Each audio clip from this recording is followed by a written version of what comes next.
Ada dua keadaan yang kadang mengharuskan orang menjemur pakaian basahnya di dalam rumah. Pertama adalah tidak punya jemuran luar akibat terbatasnya lahan. Yang kedua adalah saat musim hujan. Di Indonesia, ketika masuk musim hujan seperti sekarang ini, kita akan terbiasa melihat hujan yang turun berhari-hari tanpa adanya sinar matahari. Hal seperti ini tentu merepotkan, terutama bagi orang Indonesia yang memang terbiasa menjemur pakaian dengan bantuan sinar matahari. Bila hujan turun terus-menerus, akhirnya kita terpaksa menjemur pakaian di dalam ruangan. Pertanyaannya, apakah hal ini baik bagi kesehatan manusia? Oh, pernah? Pernah, tergantung situasi sih. Pernah. Nggak tahu. Aku taunya sih cuman kulitnya jadi gatal gitu, terus nggak nyaman juga dipakainya, agak sedikit kurang bagus, kurang bau gitu. Kalau bahaya secara langsung sih saya belum pernah tahu ya. Cuma yang saya perbuat itu untuk simpelnya aja, bagaimana caranya supaya pakaian kering itu aja sih.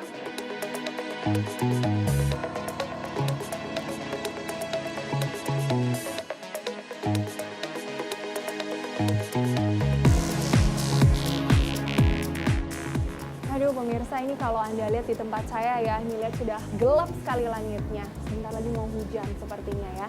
Tandanya saya harus siap-siap untuk angkat jemuran saya ini ke dalam ruangan kita pindahkan. Karena kalau tidak, bisa lama keringnya. Nah, salah satu yang paling banyak dikeluhkan ketika musim penghujan itu adalah memang cucian atau jemuran kita tuh jadi lama sekali keringnya karena tidak ada sinar matahari. Terpaksa harus dimasukkan ke dalam ruangan agar tidak terkena hujan lagi dan basah lagi.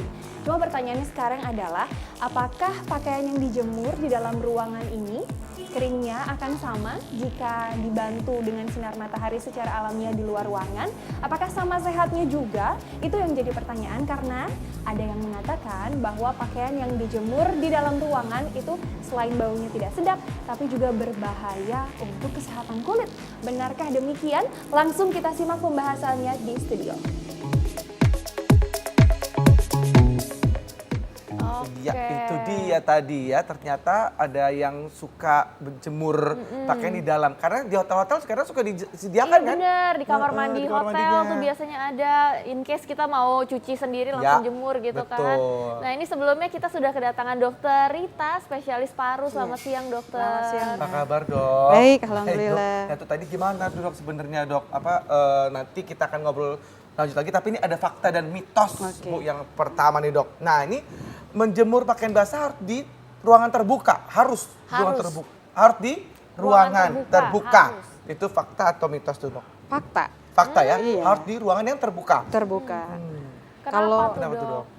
Pakaian kan basah. Ya. Jadi kalau mau kering ya tentunya lebih cepat bila dijemurnya di ruangan Di terbuka. luaran, di ruangan yang kalau Tapi tertutup gimana iya, tuh? kadang-kadang suka dikasih kipas angin atau AC Iya. gitu, yang penting kena angin dan kering itu Di gimana angin-anginin tuh deh biar dok? kering gitu ya. Itu kalau di ruangan tertutup. Iya. Iya. Kalau kita bilang tadi sebaiknya ruangan terbuka. Iya. Tapi ketika keadaan terpaksa, misalnya tadi hujan, Iya. Iya. kalau ditaruh di luar kehujanan, ditaruh di ruang tertutup. Iya. Syaratnya tadi harus ada ventilasi.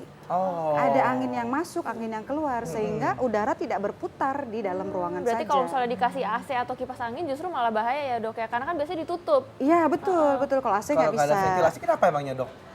Kan pertama, itu kan bajunya basah. Baju basah. Kalau baju basah tentu meningkatkan kelembapan di dalam ruangan itu. Iya. Bahkan bisa sampai 30%. Artinya kalau kelembapan memancing lah gitu yang lain. Ada jamur, ada tungau debu yang nggak hilang yang ada di sekitar situ saja gitu. Jadi banyak sekali nanti akibatnya ketika menjemur di dalam ruangan tanpa ventilasi. Oke, ini berhubungan nih dengan tadi dok, kelembaban dan jamur nih dok. Ini katanya kalau misalnya menyimpan di ruangan tertutup ini memicu perkembangan jamur. Itu mitos atau fakta dok? Itu fakta. Fakta ya dok ya. Fakta. Jadi itu bisa timbul jamur itu seperti apa sih dok maksudnya dok? Jamur kan senang dengan tempat yang lembab. Jadi kalau pakaian basah, nggak bisa kering karena nggak ada ventilasi, Iya. ya memicu timbulnya jamur. Jamurnya tuh di mana dok? Di Bisa kulit nempel di, atau di mana? nah sekarang bisa tempel juga di dalam ruangan sekitar. sendiri, ya? Jadi yang jamur itu kalau misalnya ke kulit kalau kita berkontak. Tapi kalau ada nempel di sekitarnya kita bisa terhirup masuk ke dalam saluran nafas.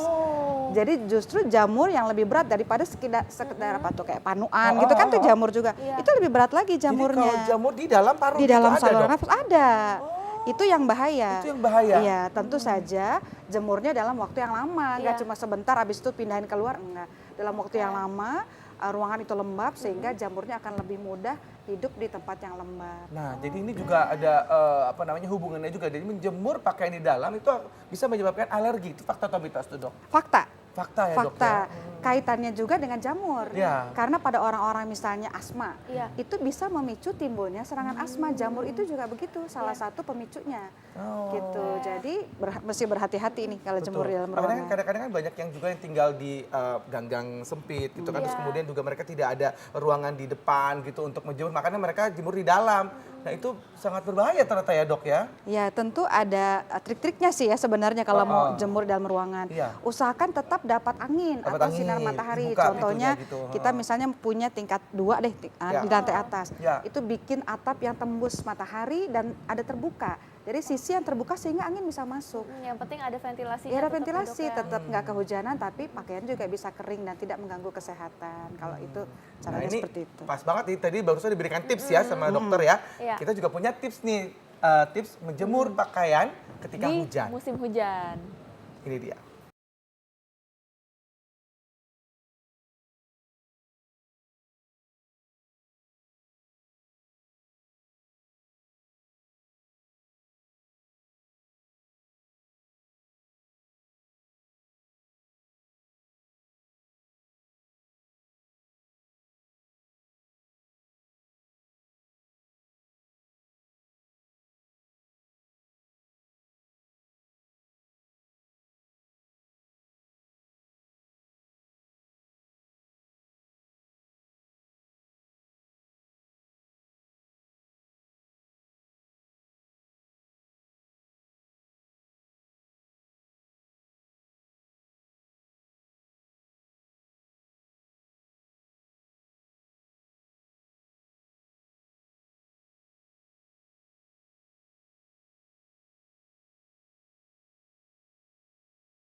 Baik, kita kembali lagi di Ayo Hidup Sehat dan kita masih ngebahas seputar menjemur pakaian di dalam itu bisa mengakibatkan apa sih sebenarnya gitu ya? Apakah bisa mempengaruhi paru-paru begitu? Ya. Nah ini ada mitos atau fakta nih dok. Ini katanya kalau misalnya menjemur pakaian basah di dalam ruangan ini menyebabkan paru-paru basah dok. Nah, Itu fakta. Kalau atau paru-paru mitos? basah itu kan istilah awam. Iya. Sebenarnya itu yang benar adalah pneumonia. Iya. Jadi suatu peradangan di parenkim atau orang bilang daging paru deh gitu ya.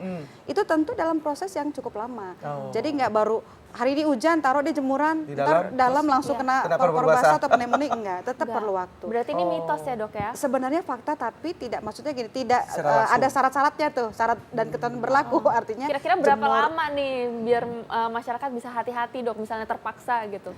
Kalau misalnya berapa lama, tentu penyakit infeksi kan tergantung daya tahan tubuh si pasiennya, tergantung lingkungannya, tergantung juga mikrobanya sebagai penyebab dari pneumonia. Kalau misalnya hanya sekedar lingkungan, tidak ada kumannya atau bakterinya, ya nggak menyebabkan pneumonia. Tapi itu faktor resiko. Gitu. Nah sekarang kalau terpaksa harus jemur dalam ruangan, tadi ventilasi terbuka, harus ada anginnya. Kalau nggak ada, misalnya ventilasi kan rumahnya udah tertutup, pasang blower. Jadi di dalam udara dalam ruangan itu bisa terbuang keluar. Jadi berganti. Jadi intinya adalah kita harus ada udara yang berganti dan ya, bertukar ya. berganti, Jangan bertukar. kadang-kadang supaya ini biarin, kan takut nanti pintu dibuka diambil orang lagi masuk dok. Iya. Gitu ya dok ya. Tetap Jadi tetap harus prinsipnya ada ventilasi, dibuka. betul. Ya, harus ada ventilasi. Terima kasih banyak dok atas penjelasannya, luar biasa sama-sama. sekali. Nah, kita punya tayangan nih sesaat lagi tentang alat-alat kedokteran yang terhebat sepanjang masa. Coba kita lihat tayangannya berikut ini.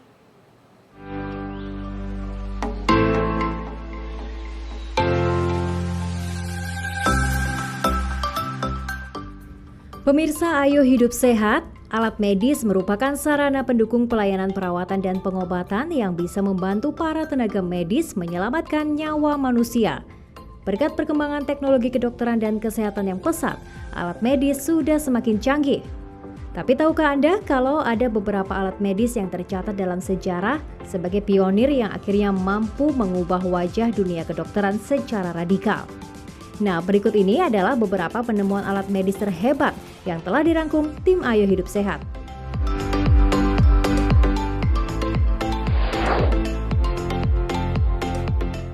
Alat pertama adalah CT scan, CAT scan atau CT scanner. Merupakan alat pemeriksaan medis yang menggunakan teknologi sinar X dan komputer sekaligus.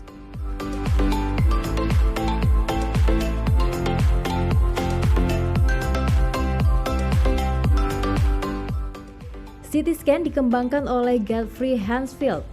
Uji coba mesin CT scan digunakan pertama kali pada tahun 1971 kepada pasien penderita kista cerebral di Rumah Sakit Atkinson Morley di Wimbledon, Inggris. Penggunaan CT scan tersebut dilakukan di bawah pengawasan Dr. James Ambrose.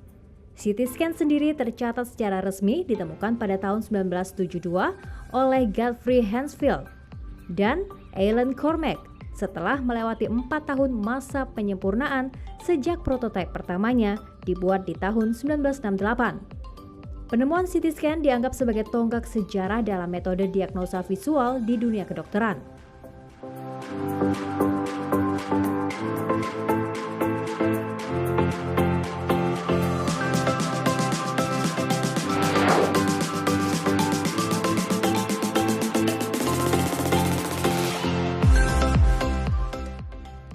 Alat selanjutnya adalah kateter. Alat ini berbentuk seperti pipa panjang yang ramping, fleksibel karena terbuat dari bahan yang lentur. Benjamin Franklin adalah penemu kateter fleksibel pertama di dunia pada tahun 1752. Benjamin menggunakan kateter tersebut ketika saudaranya John menderita penyakit kencing batu. Seiring dengan kemajuan zaman, Wells de Bliner bersama seorang urinologis berkebangsaan Skotlandia, Norman Gibbon, bekerja sama dalam menciptakan kateter standar pertama dalam dunia medis. Kateter tersebut dinamakan Gibbon-Wells catheter. The Wells catheter berguna untuk menguras kandung kemih tanpa infeksi setelah prosedur prostatektomi.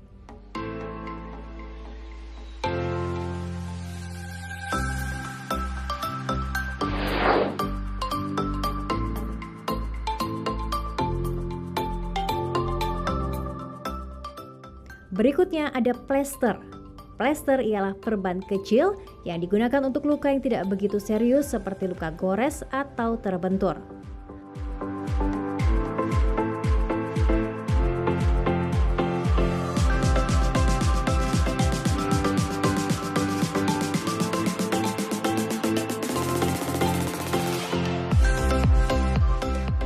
plester ditemukan oleh Earl Dixon pada tahun 1920. Plester yang pertama dibuat secara manual dan tidak begitu populer. Barulah pada tahun 1924, sebuah perusahaan alat kesehatan dan farmasi asal Amerika memperkenalkan mesin pembuat plester pertama. Selama Perang Dunia Kedua, jutaan plester diproduksi dan dikirim ke luar negeri untuk membantu perawatan para korban perang. Nah pemirsa, meski terlihat sederhana, dunia kedokteran pastinya akan sangat kesulitan seandainya plester tidak pernah ditemukan.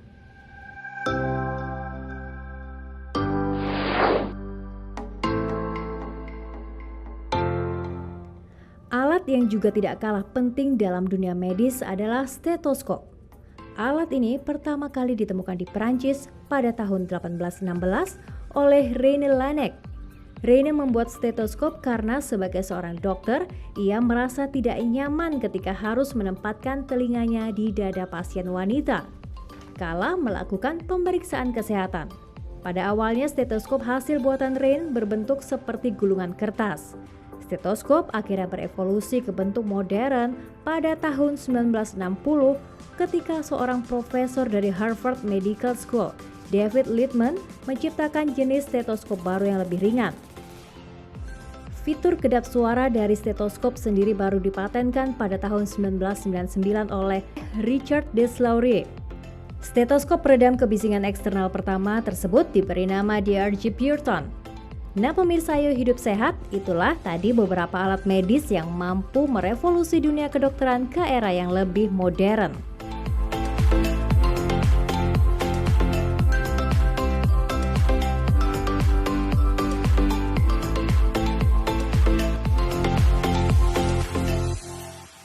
Wow, gak nyangka ya ternyata ya alat-alat medis itu diciptakannya memang sangat diperlukan sekali ya. Iya. Dan udah canggih-canggih sekarang. Bener banget. Dan udah lumayan tua-tua juga ya, Iya, udah betul. dari zaman bahala banget. Jangan bahala banget ya. Nah ini nggak terasa nih, Kak Ya. Bekti, kita udah hampir 60 menit nih menemani Anda dan sudah waktunya kami pamit undur diri. Jangan lupa saksikan terus Ayo Hidup Sehat setiap hari Senin sampai Jumat jam 1 sampai jam 2 siang live di TV One. Dan jika Anda